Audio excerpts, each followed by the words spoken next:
After using the Mavic Pro 4 for landscape photography, I think I've worked out what this drone is. And it's not perfect. Some of the hype is justified. Some of it, quite frankly, isn't. And there's a lot of myths online that I think you can give a stiff ignoring to. I'm not going to really big up some of the things that I think, quite frankly, you'll never use. Instead, I'm going to cover 5 things that I love about this drone, 4 things that annoy me about this drone, and finally, the most important point why I think you need to buy a drone, just not necessarily this one. The first thing I love about this drone is the image quality, and that's obvious. This is their flagship drone with a Hasselblad logo above the main camera. But what I love is the quality of the raw files that come out of this thing and how editable they are in Lightroom. So to take a further deep dive into that, let's go into Lightroom now. Here is one of my favorite photos that you've just seen. And honestly, I've really not done a lot with it. If I hit reset, you can see that the actual Hasselblad natural color science is picking up on all those beautiful tones in the sky, and that's what I expose for. And really all I've done is just bring up the shadows. Admittedly, I brought them up by 100, but you can see I brought them up. It's revealed all that detail. Other than that, I'll just show you just a little bit of color grading, a bit of a tone curve, and that's about it. And again, I've been zooming into 300%. No one's looking this closely at your images. If they are, tell them to get out of your house. It's weird. And here is another really dark photo, and I think it really shows the dynamic range that this drone can achieve. And it is completely black over here. So if I start pulling up the exposure, I have to come up around 3 stops. But look at all that detail that just starts emerging out from the side. It's incredible. I can bring up the shadows further. I won't go to plus 100 this time. Bring those highlights down, add a bit touch of contrast, and it becomes a completely usable photo. Now, arguably not the best of photos, but if we zoom in at 300%, like the weirdos that come around your house, you can see there is no noise there. There's no need to run any sort of denoiser. And you can see that we've managed to achieve this from this. The second thing I love about this drone is the lens compression you can get. Now, I love lens compression. I love the way you can make distant background objects explode and loom over foreground subjects. I think it's a great look, and that's all possible through the 70mm and 168mm lenses on this drone. It's fantastic for transforming compositions, and I'm a huge fan.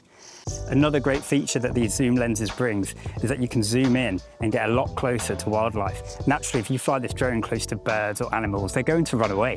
But with a 168mm zoom, you can be thousands of feet away and be able to see in great detail what they're up to without disturbing or upsetting them. The third thing I like about this drone is the noise that it makes. I was quite concerned that it was going to sound like an airborne lawnmower, especially compared to a Mini Pro 4 that I had previously. Now, yes, it is louder, it's a bigger drone, it's a heavier drone, but the noise is actually a lot more pleasant on the ear. It's a lot deeper, the noise that is generated from this. And once you get airborne and you fly at 20, 30 feet in the air, or it's a few hundred feet away, you can't hear it. It's nowhere near as offensive as, say, a DJI Neo or, just those smaller drones you can find. The fourth thing that I like is just how easy this drone is to fly. For something that's quite heavy and quite big, DJI really have nailed the flight dynamics of it. Anyone can fly this thing. It involves 0 piloting qualifications. The thing that really stands out though is the obstacle avoidance. I should highlight that I don't have any footage of obstacle avoidance in action, but I do have this footage here of me testing out the active track where it's utilizing those LiDAR scanners, really putting it through its paces. Now, I'm a sucker for getting glued to the screen, flying around, trying to force a composition.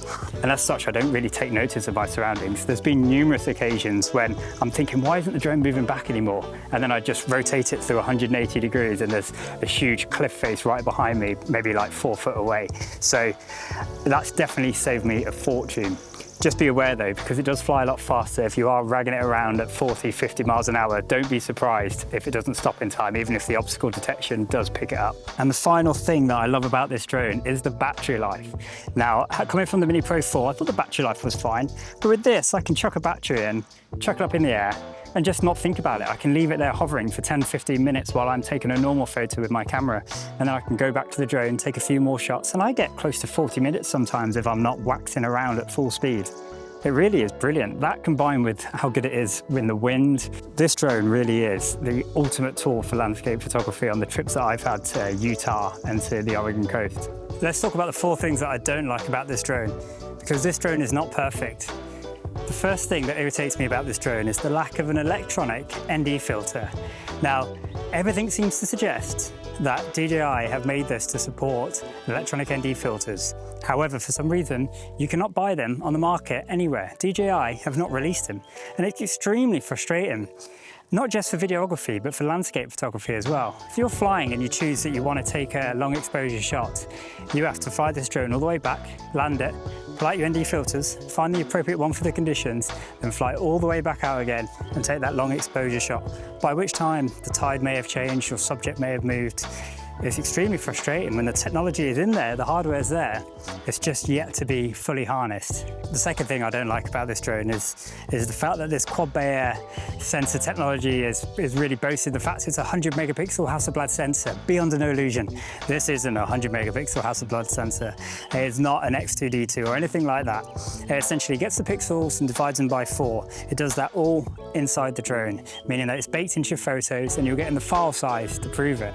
You can do this afterwards in Lightroom if you really want to. By doing it in camera, what ends up happening is if you're shooting in mixed light, the performance really isn't great, and you can get some weird effects happening with some detail, which I'll show you now in Lightroom. I'll keep this quick. If I zoom in the corner in this shaded area, you can see that the details on the left, which is the 100 megapixel version, just does not look as good as the standard 25 megapixel version on the right. You get a lot more grey and a lot more weird artifacts appearing. It's just not very pleasant, and hopefully you can see that it's clearly not a 100 megapixel Hasselblad quality image that you're getting out of this thing. Stick to the standard 25 megapixels would be my advice. The third thing that winds me up a little bit more is this 28mm main camera. That focal length is quite frustrating. I'd rather it be 24mm, which is only 4mm difference, but it makes a huge difference. That's what it was, I think, on a lot of the other drones. And it does make a noticeable difference, particularly for videos, but I said we'll focus mainly on landscape. And the time this has really kind of bit me was when I was at Long Dong Silver in Utah, and I was trying to zoom out, get further back, and 28mm just wasn't cutting it for the composition I wanted. And in the end I ended up getting an obstacle warning because I'd got all the way back into that cliff wall that I was telling you about earlier. So yeah, I don't know why they've chosen 28mm. I personally find it quite frustrating, and I wish they'd opened it up just a little bit more. The final thing that winds me up about this drone is this: portrait mode.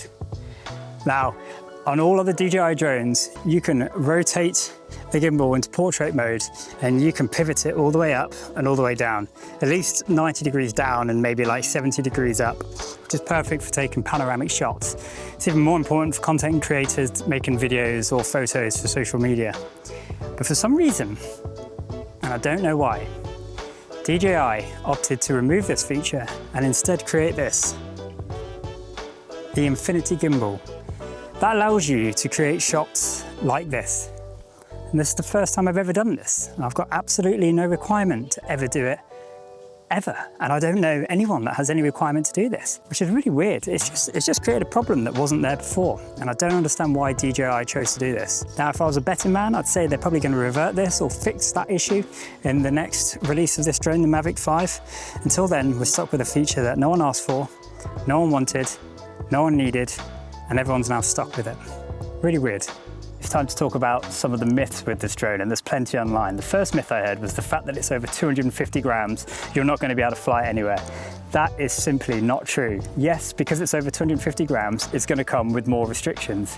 However, the sort of places you're flying this for landscape photography, over beaches, over the sea, over the desert, in the mountains, they're not hugely populated places. You don't need to be flying over crowds of people. If anything, with landscape photography, you want to get away from people. They ruin the peace and quiet. You have to crop them out. They ruin your composition. As a result, I've honestly had no issues with this, and I like to think that I fly this drone professionally, conservatively, within the bounds of the law, not being an issue. The second myth is this RC2 controller. A lot of people are saying you struggle to see the screen in bright light. I've been filming today out in 34 degrees Celsius weather, not a cloud in the sky, and I've had no issues whatsoever. Maybe I've got Superman eyes, but if it is an issue, there's always some shade you can step into. I've used this in the desert. I've not had an issue with it. This controller has been around for years and everybody's raved about it. Now all of a sudden there's this new $1,000 controller on the market and this is now apparently useless. It's simply not true. Save $1,000, go on a sick landscape photography trip somewhere. The third and final myth is the fact you can't buy this drone in the United States. I went on Amazon, I ordered it at the standard retail price and it arrived 2 days later, so it is available in America. Before you take this drone out flying, there are 2 warnings that you need to be aware of. The first one is make sure you stay within the bounds of the law. Here is an app that I use that shows you exactly where you can fly it. The second point, and arguably the most important point, is when you do fly it, even if you legally can, make sure that you respect the peace, you respect people's privacy, and I'd say most importantly, respect the wildlife. So do I recommend the DJI Mavic 4 Pro to you? Sure. I mean, if the positives sound good, you can live with the negatives and you can afford it, then yeah, why not? I absolutely love this drone. It's the best thing I've bought in years. But you don't need this drone to see what's so special about drone photography.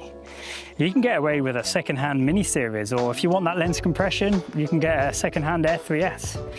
That's because the value of drone photography isn't in the spec sheet. It's in what happens after the drone leaves the ground. All of a sudden, places that have been familiar to you will begin to feel new again. Leading lines emerge out of the landscape, flat compositions start to build depth, and yeah, just endless more possibilities begin to show. I'm going on a bit, but the point I'm trying to make is, no, it's not going to replace your camera, but it certainly adds to it. It expands upon it, it augments it in a way that I don't think any other piece of photography equipment can. It's because every time you take it flying, it reminds you that there's always something else to see and always another composition to be had. Hey, I hope you enjoyed this video. You can see this drone in use in Utah and Oregon on my channel. I'm also trying to hit 500 subs by the summer, so if you enjoyed it, why don't you hit subscribe? Thanks very much. See ya.